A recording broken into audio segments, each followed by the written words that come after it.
Hello दोस्तों, तो आज हम एक नई सीरीज स्टार्ट करने वाले हैं जो कि आज ही रिलीज हुई है। तो कहानी शुरू होती है और हम देखते हैं गॉड ऑफ लाइफ और गॉड ऑफ डेथ को, जो कि आपस में बहुत ज्यादा खतरनाक फाइट लड़ रहे थे। गॉड ऑफ लाइफ कहता है आगे मत बढ़ना, नहीं तो मुझे तुम्हें जान से मारना पड़ेगा। जिसके जवाब में गॉड ऑफ डेथ कहता है तुम खुद को समझते क्या हो, तुम्हें क्या लगता है कि तुमने इनकारनेशन सिस्टम बनाकर इस दुनिया को बचा लिया? ऐसा नहीं हो सकता, क्योंकि हर चीज को एक न एक दिन खत्म हो जाना चाहिए। तभी गॉड ऑफ लाइफ उसे बीच में ठोकते हुए कहते हैं तुम हर वक्त मौत की बातें करते रहते हो। और इसी के साथ गॉड ऑफ लाइफ अपनी स्वॉर्ड से उस पर हमला कर देते हैं। दोस्तों, यहाँ आप सोच रहे होंगे कि ये दोनों आपस में लड़ क्यों रहे हैं, तो मैं आपको बता दूं कि गॉड ऑफ लाइफ ने इनकारनेशन सिस्टम बनाया, यानी जब कोई इंसान मर जाए तो उसकी रूह दोबारा जन्म ले सके, ताकि यूनिवर्स का सिस्टम लगातार गोल गोल चलता रहे। पर गॉड ऑफ डेथ का मानना था कि ऐसा नहीं होना चाहिए, हर चीज को एक न एक दिन हमेशा के लिए खत्म हो जाना चाहिए। इसलिए उन दोनों के बीच एक बहुत खतरनाक फाइट शुरू हो गई थी। अब हम देखते हैं कि God of life God of death पर बहुत ज्यादा खतरनाक हमले कर रहा था, जिनसे गॉड ऑफ डेथ बड़ी मुश्किल से बचते हुए गॉड ऑफ लाइफ को पीछे हटा देता है। अब गॉड ऑफ डेथ को बहुत ज्यादा गुस्सा आ गया था, इसलिए वो एक फॉर्मेशन क्रिएट करके गॉड ऑफ लाइफ पर थाउजेंड्स फ्लाइंग स्वॉर्ड्स अटैक कर देता है, जिनसे गॉड ऑफ लाइफ बड़ी तेजी के साथ बचते हुए अपना एक पावरफुल अटैक करता है। इससे गॉड ऑफ डेथ का फॉर्मेशन टूटकर बिखर गया। अब गॉड ऑफ लाइफ कहता है चलो इसे खत्म करे, इसलिए वो एक फॉर्मेशन बनाकर dragons of life and death को समन करता है।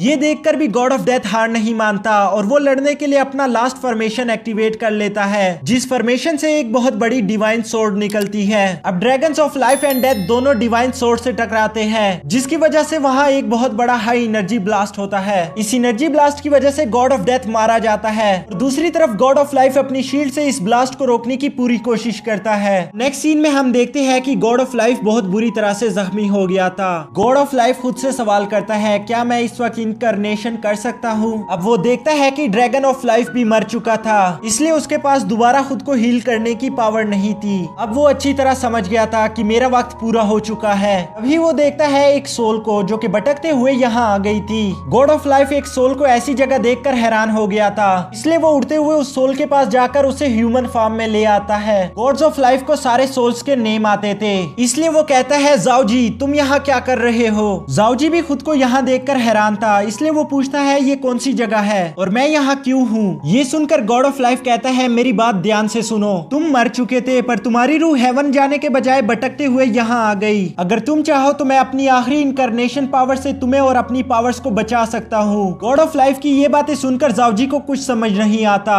तभी उसके दिमाग की घंटी बजती है और वो कहता है मुझे याद आया, आखिरी बार मैं एक बच्चे को डूबने से बचाने की कोशिश कर रहा था, लेकिन मुझे याद है कि मैं ही डूब गया। तभी गॉड ऑफ लाइफ कहता है मेरे पास तुम्हें ज्यादा समझाने का वक्त नहीं, और वो अपना स्पेल परफॉर्म करना शुरू कर देता है, जिसमें उसने आज तक जितने भी टेक्निक्स और सीक्रेट सीखे थे वो सारी की सारी पावर वो जाओजी को पास कर देता है। वो सारी पावर जाओजी के बॉडी में इंटर होती ही जाओजी कहता है ये सारे टेक्निक्स तो बहुत ज्यादा पावरफुल है, और आगे कहता है कि तुमने मुझे ये पावर्स तो दे दी, लेकिन तुम्हें देने के लिए मेरे पास पैसे नहीं है। लेकिन तभी उसकी नजर गॉड ऑफ लाइफ के पैरों पर पड़ती है जो कि गायब हो रहे थे। गॉड ऑफ लाइफ कहता है मैं मर रहा हूँ, मेरे पास और ज्यादा वक्त नहीं, मेरी एनर्जी खत्म हो गई है, इसलिए मैं खुद को हील नहीं कर सकता, मैं सिर्फ आखिरी बार इनकारनेशन कर सकता हूँ और उसके लिए मैंने तुम्हें चुना, तो मुझे निराश मत करना। और इसी के साथ गॉड ऑफ लाइफ एक स्पिरिचुअल ड्रैगन रिलीज करके जाओजी पर छोड़ देता है ताकि वो दोबारा से जन्म ले सके, और यहाँ गॉड ऑफ लाइफ धीरे धीरे पूरी तरह से मिट जाते हैं। नेक्स्ट सीन में हम देखते हैं कि एक शादी का जश्न चल रहा था। तभी जाओजी की सोल आकर एक रूम में इंटर हो जाती है। अब जाओजी की आंखें खुलती है और वो देखता है कि वो किसी और की बॉडी में दोबारा से जन्म ले चुका था। जाओजी अपनी आसपास की जगह देखकर सोचता है आखिर मैं कहाँ हूँ। तभी उसकी नजर सामने बैठी एक लड़की पर पड़ती है जो जाओजी से कहती है कि आज तुम्हारी किस्मत बहुत ज्यादा खराब है। जाओजी उसकी ये बात सुनकर कुछ समझ नहीं पाता और वो बड़ी हैरानी से पूछता है क्या?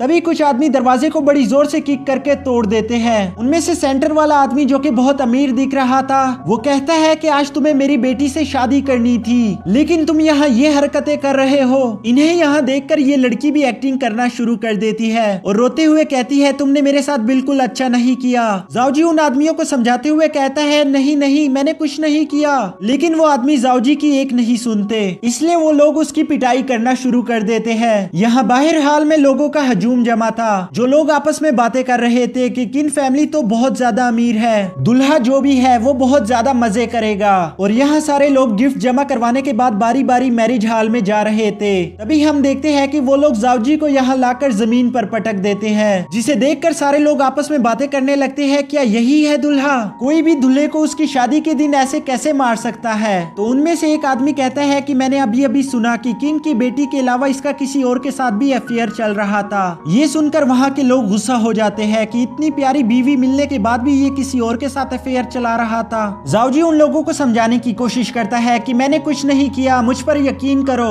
लेकिन मजाल है कि कोई उसकी बात सुनने को तैयार हो। तभी सारे लोग एक साथ कहते हैं, देखो देखो दुल्हन आ गई। और हम देखते हैं कि एक लड़की कैट वॉक करते हुए आ रही थी। उसके पहने हुए कपड़े बहुत ज्यादा खूबसूरत थे। जावजी कहता है, हटो हटो, मुझे भी देखने दो कि मेरी होने वाली बीवी कैसी है। और यकीन मानो कि वो इतनी ज्यादा खूबसूरत होती है कि जावजी तो उसे देखने के बाद पागल हो जाता है। जावजी कहता है, नहीं ऐसा नहीं हो सकता, मैं इससे शादी नहीं कर सकता। और वो वहाँ से भागने की कोशिश करता है, लेकिन तभी सारे लोग उसे पकड़कर वही रोक लेते हैं। और हमें पता चलता है कि वो पहली वाली लड़की दुल्हन नहीं थी। दुल्हन तो उन सबके पीछे से आ रही थी। वो दुल्हन बहुत ज्यादा प्यारी थी, जिसे देखकर आसपास के लोग मदहोश हो जाते हैं। उसकी आंखें, उसके होंठ, उसका चेहरा सभी बहुत ज्यादा खूबसूरत थे। उसे देखने के बाद तो मानो जावजी को उससे फर्स्ट साइट लव हो जाता है। और इसी के साथ हमारा ये एपिसोड भी खत्म हो जाता है। मिलते हैं नेक्स्ट वीडियो में, तब तक आप हमारे चैनल को सब्सक्राइब करके बेल आइकन को प्रेस कर दो ताकि न्यू वीडियो की नोटिफिकेशन आपसे मिस ना हो सके।